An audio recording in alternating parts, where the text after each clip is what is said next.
नमस्कार मित्रांनो, आपण विरकरवाडच्या मैदानात आलो आहे आणि हिंद केसरी मैदान म्हणलं सर्वांच्या नंतरामध्ये हिंद केसरी नजरा होता असा बाजूनकरांचं लक्ष आहे. ह्याच्या आधी पण मुलाखत घेतली होती, पण काही अडचणीमुळं यांचा लक्षाचं सगळ्यांच्या नजरात नव्हता येत.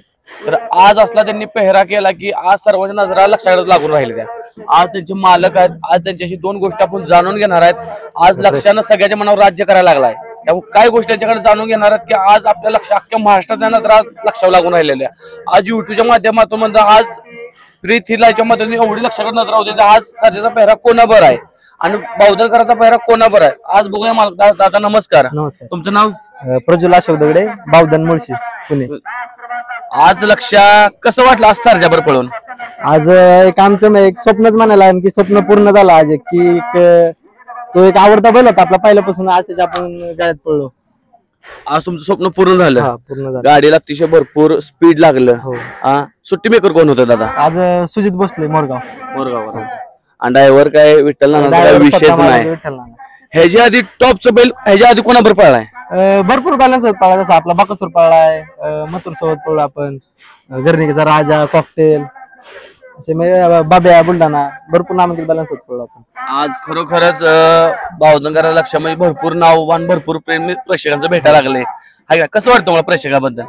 नाही, आपल्या अतिशय आनंद होतो की एवढं लक्षाने मला आज या स्टेज पर्यंत आणून सोडलं आणि एवढं पब्लिक वगैरे लक्षावर प्रेम करायला लागलंय. त्यामुळे काय त्याचं जे असेल ते श्रेय त्याच आहे, त्याच्यात पायाच्या जोरावर तो इथपर्यंत आलाय. आज मित्रांनो, खरोखर मालक अतिशय सुंदर आणि गुणवंत, म्हणजे खरोखर आज एवढं लक्षाला सगळ्यांचं प्रेम भेटलं. सर्जापर गाडीवर त्यांचं स्वप्न पूर्ण झालं. दादा ह्याच्या किती दिवसातून तुम्ही गॅपवरून दादा पळवता? एक आता मी पहिरे चांगले होते म्हणून 4 ते 5 दिवसाच्या गॅपवर आता पळवतोय. तसं कमीत कमी एक आहे ना 6 ते 7 दिवसाच्या गॅपवर असतो.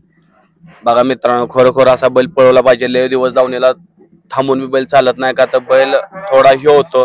त्यामुळे त्यांनी अतिशय बरोबर सांगितलं की 4 ते 5 दिवसात चांगले पेहरे भेटायला लागलेत. का तर आता लक्षाला एवढं पेहऱ्याची मागणी आहे की त्यांना एवढं वेटिंग आहे की खरोखरच आज अशी गरिबांची उजेड आपल्या विद्युत की वर येतात आणि खरोखरच असल्या बैलाचे चांगलं पेहरं भेटलं पाहिजे आणि गरीब बैलाचे चांगलं पेहरं भेटत तेव्हाच आपली सगळी गरिबांच्या उजेडात बैल येणार. दादा, तुम्ही 2 शब्द माझ्या चॅनलबद्दल दिल्याबद्दल तुमच्या मनापासून धन्यवाद. धन्यवाद. तुम्ही आमच्या टीमच्या कडून तुम्हाला पण आमची मुलाखत घेतल्याबद्दल धन्यवाद.